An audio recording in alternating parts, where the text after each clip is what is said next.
pues otra vez yo en lo que es nuestra aventura por el Aeropuerto General Felipe Ángeles, y uno de lo que usted me pidió que quería que yo fuera a ver con mis propios ojos y que se los pudiéramos compartir es el Museo del Mamut. Tiene ganas de ver qué es lo que va a encontrar en este Museo del Mamut, que por cierto también está a nada de abrir, a unas casi semanas. Acompáñeme en esta aventura, no solamente por el Aeropuerto General Felipe Ángeles, sino por el Museo del Mamut.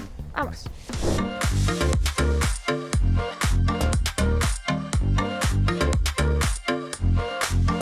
Amigos, estoy con el arqueólogo Edgar Leal y nos va a contar un poquito sobre el Museo del Mamut. Arqueólogo, ¿cómo inicia la historia del Museo del Mamut aquí en Santa Lucía? El Museo del Mamut es el resultado de todos los hallazgos paleontológicos que se han encontrado dentro del proyecto del Aeropuerto Internacional Felipe Ángeles. Al día de hoy llevamos 563 puntos de hallazgo, de los cuales hemos recuperado 1,192 animales. De estos, 684 son mamuts. Con todo esto, la Secretaría de la Defensa Nacional, a través del agrupamiento de ingenieros, ve viable y oportuno crear este espacio para que el pueblo de México pueda conocer la riqueza paleontológica que tiene Santa Lucía. México es un país rico en paleontología, sin embargo no muchas veces se expone este tipo de material. Se crea el museo por todos los hallazgos, por la importancia y la relevancia, ya que estamos en uno de los yacimientos paleontológicos más grandes de América Latina. Se consideró que lo mejor era que la gente pudiera tener acceso a ello. ¿Cuál es la importancia que representan los hallazgos que se han hecho hasta el momento? Generalmente aquí en el centro del país se encuentran hallazgos paleontológicos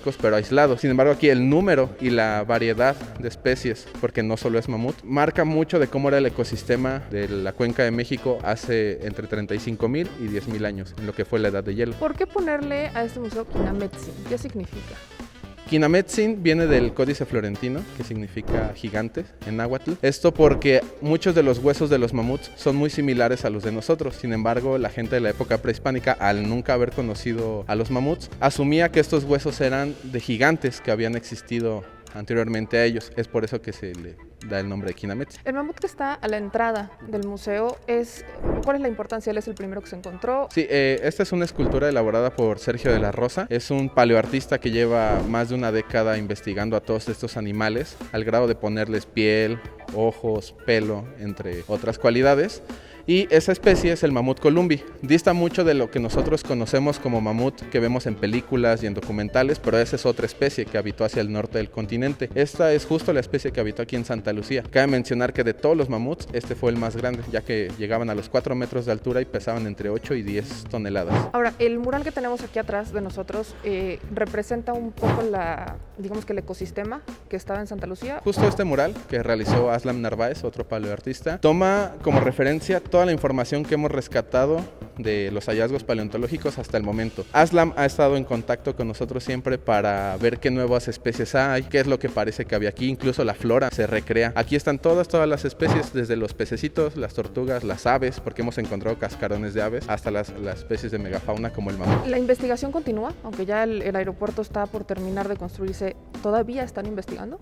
Claro, la primera etapa es la de salvamento arqueológico. Nosotros vamos acompañando a la obra, toda la construcción, todas las excavaciones que se realizan aquí. Hasta que no se termine de excavar el último metro cúbico de tierra, no vamos a poder identificar el total de hallazgos. Sin embargo, aquí al lado hay un centro de investigación que también se construyó junto al museo, el cual va a permitir que durante décadas siga habiendo estudios y análisis para seguir descubriendo cada vez más sobre estos animalitos. ¿Qué tan grande es este museo? ¿Qué es lo que contempla? ¿Qué puede ver la gente cuando venga? ¿Qué es lo que la gente va a encontrar acá? El museo consta de 6 salas de exposición permanente que va a hablar sobre el paleoambiente, cómo eran los mamuts, cómo se desarrollaban entre ellos y con otras especies, si es que el ser humano tuvo contacto con ellos o no. También se va a hablar sobre las exploraciones paleontológicas, que es una especie de homenaje a todas las personas que trabajamos aquí. Somos 57 arqueólogos, 5 restauradores, una geóloga, un biólogo y una fuerza de trabajo que aporta el ejército mexicano de más de 400 personas. Entonces es importante también denotar todo este esfuerzo. No solo somos los arqueólogos, es toda la gente que está inmiscuida en esta labor. También hay una sala de proyecciones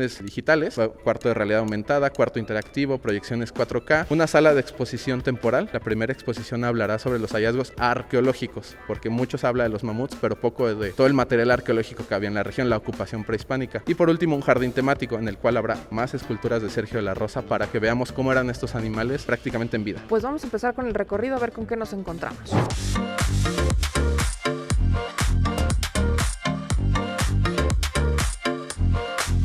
Esta sala estoy viendo que tiene algunos elementos para, digamos, didácticos o interactivos, para todo tipo de personas. Este tipo de salas, digo, estoy aquí en el piso. ¿Para quién están diseñadas estas guías? Estas guías están diseñadas para débiles visuales, es para que puedan entrar a todas las salas, pues sin que se les complique, ¿no? Cabe mencionar que el museo no está pensado para arqueólogos, ni para niños, ni para adultos solamente. Tenemos cédulas físicas, digamos las clásicas, para que cualquier gente pueda obtener información. Tenemos tablets para las personas que estén más familiarizadas con la tecnología. Tenemos cédulas con juegos e interactivos para que los niños puedan entender un poco mejor los temas. Las cédulas también están en braille, cabe mencionar, para los mismos débiles visuales, pero muy pocas veces se contempla a los débiles visuales que no saben braille. Es por eso que cada cédula tiene unos audífonos que tienen material también auditivo. La museografía y parte de la arquitectura está inspirada en la anatomía del mamut mismo. Hay cedularios o parte de museografía que representan las costillas del mamut, las defensas, las vértebras. Todo es para ambientar, ¿no? Que sigamos con la misma temática del Museo Paleontológico.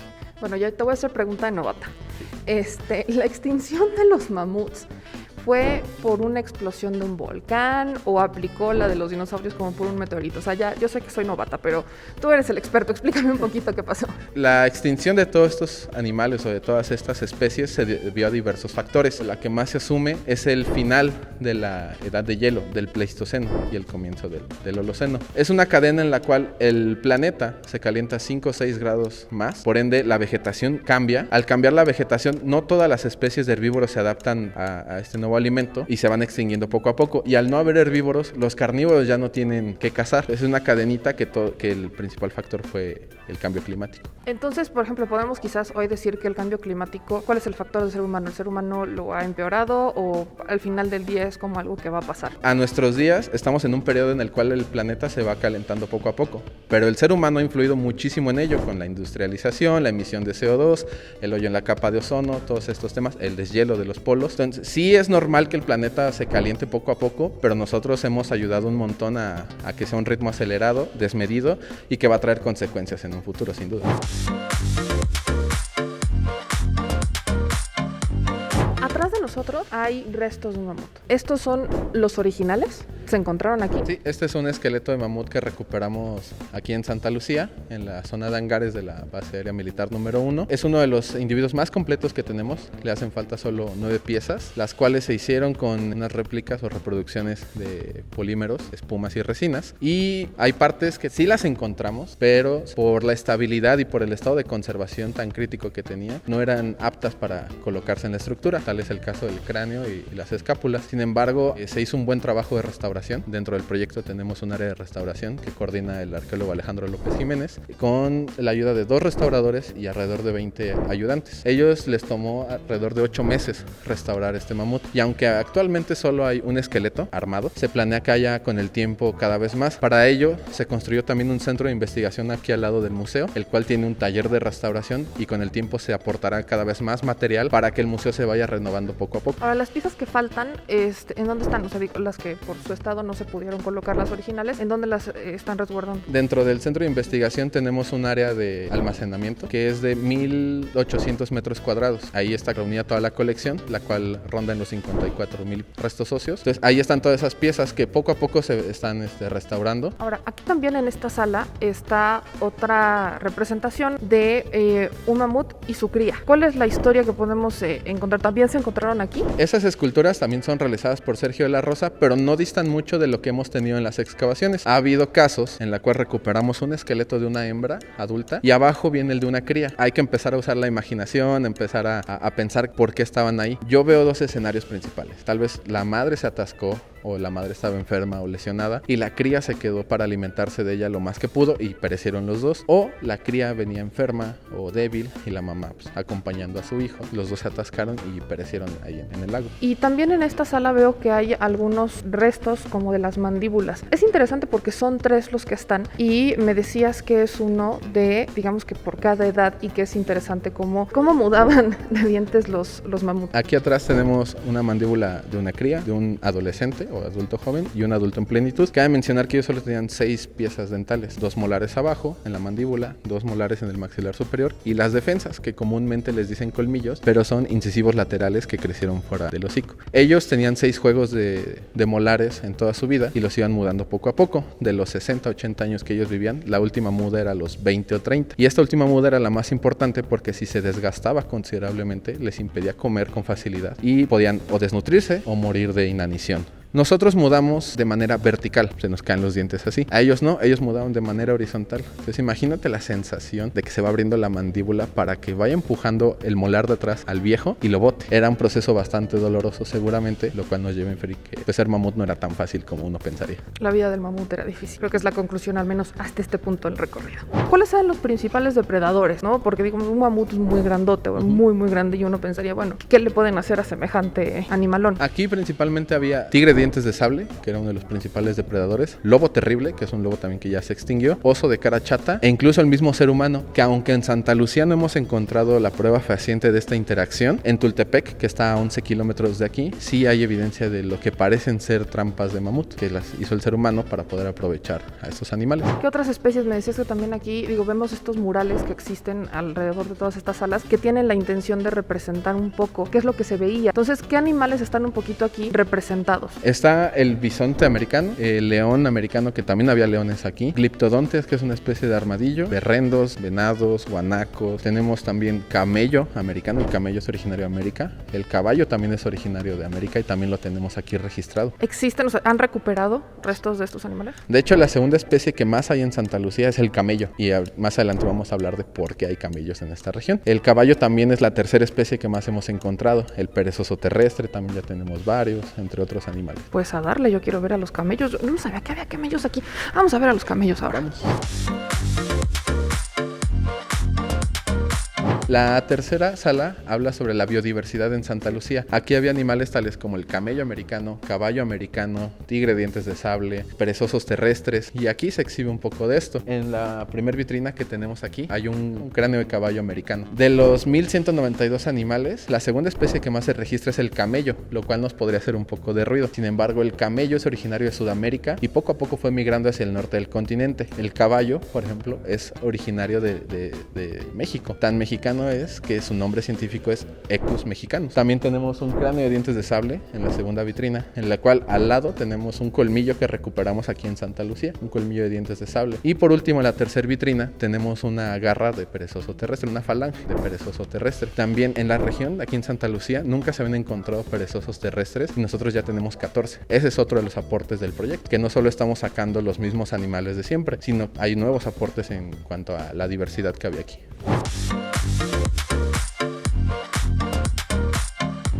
En esta cuarta sala hablamos sobre el poblamiento de México. Si bien aquí en Santa Lucía no hemos encontrado la prueba fehaciente de la interacción entre ser humano y megafauna o paleofauna, sí es importante mencionar cómo se fue poblando, cómo fue llegando el ser humano. Aquí adelante tenemos una vitrina con algunas reproducciones de puntas de proyectil. Destaca mucho una que está hecha en cristal de cuarzo, es transparente, y esa es catalogada como la punta de proyectil más antigua del continente. Tiene alrededor de 13.500 años. Esa punta ayudó a jalar un poco hacia atrás la llegada del ser humano. Cada vez más en el continente americano hay más pruebas de que al parecer el ser humano ni llegó hace 10.000 años, sino mucho antes, ni llegó solo por el estrecho de Bering. Hay teorías que hablan que por el sur del continente también se empezó a poblar. En la cuenca de México tenemos muy buenos registros del poblamiento del ser humano. Lo podemos ver en estas reproducciones de cráneos que tenemos aquí, que son reproducciones de los primeros habitantes de México. Estas nos las facilitó el Departamento de Prehistoria de la UNAM en 3D y nosotros hicimos ya las impresiones.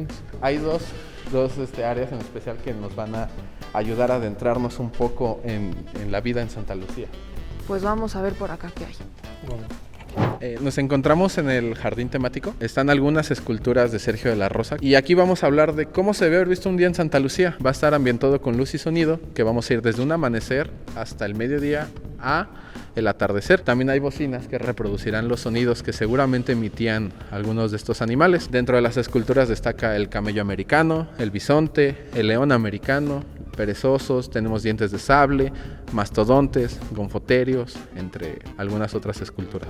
Estamos en lo que sería una representación de cómo ustedes encontraron los esqueletos de los distintos animales. ¿Qué es lo que estamos observando en este momento? El esqueleto que tenemos en la segunda sala, en la sala 2, solo que así es como lo encontramos en campo. En esta última sala se hablará sobre los trabajos paleontológicos aquí en Santa Lucía. También tenemos otro esqueleto que se registró en la barda perimetral y otro de la terminal de combustibles. Estos modelos se logran hacer con la ayuda del agrupamiento de ingenieros, quienes nos facilitan unos escáneres láser que lanzan 1 millón de puntos por segundo, y con la ayuda de la fotogrametría podemos darles la textura. Se imprimen en 3D y así es como lo vemos. También tenemos algunas herramientas como el pico, la pala, la carretilla o algo más especial como los pinceles, las brochas y demás. Este espacio es justo para que el visitante se dé una idea de cómo es que lo hacemos, y a la vez es un homenaje a todas las personas que estamos laborando aquí o que están laborando aquí. ¿Qué le puedes decir a la audiencia, a la gente que nos está viendo, como qué es la esencia, qué te deja a ti el haber trabajado y el trabajar aquí hoy?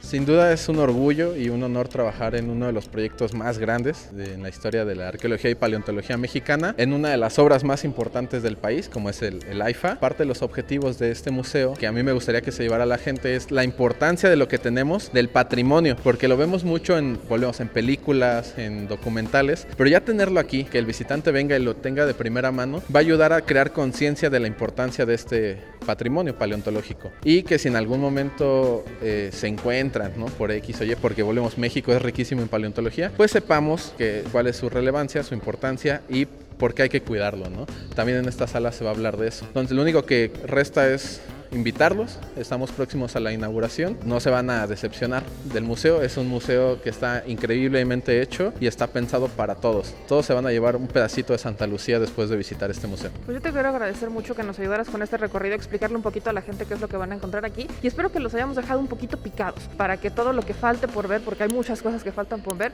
las vengan a conocer en cuanto se inaugure este Museo del Mamut. Insisto, muchísimas gracias por el recorrido, estuvo muy interesante y yo voy a ser las primeras que va a estar aquí para cuando esto esté terminado. Soy muy fan de los recorridos y de los museos. Entonces, gracias y felicidades también. Gracias a ustedes y aquí los esperamos.